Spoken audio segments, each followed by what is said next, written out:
কাজ নেই তো ভোট নেই, আমরা ভোট দেব না।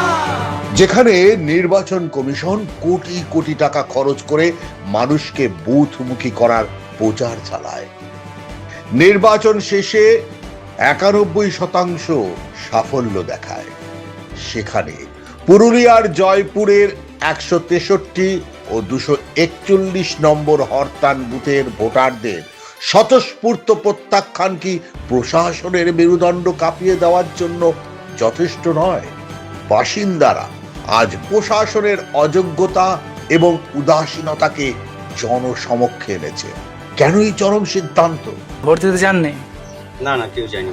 আচ্ছা, কারণটা কি? কারণ একটাই, যে আমাদের যে দাবিগুলো রয়েছে সেই দাবিগুলোর মধ্যে একটাও পূর্ণ হয়নি।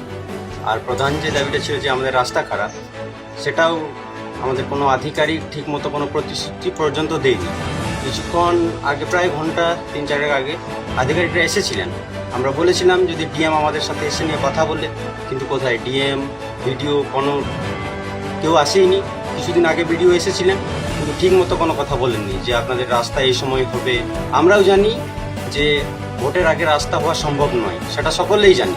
কিন্তু এই মতো যদি কোনো লিখিত প্রতিশ্রুতি আমরা পেতাম যে তোমরা ভোট দাও সকলে, রাস্তায় ভোটের এতদিন পরে তোমাদের কাজ শুরু হয়ে যাবে, তাহলে সেটা নিয়ে আমরা বিবেচনা করতাম, চিন্তা ভাবনা করতাম। কিন্তু সেই মতো আমরা প্রতিশ্রুতি কিচ্ছু পাইনি। কোনো আধিকারিক আমাদেরকে সেই রকম কোনো যুক্তিপূর্ণ কোনো কথা বলেনি। তাই আমাদের যা সিদ্ধান্ত ছিল সেই সিদ্ধান্ততেই আমরা চূড়ান্ত রয়েছি।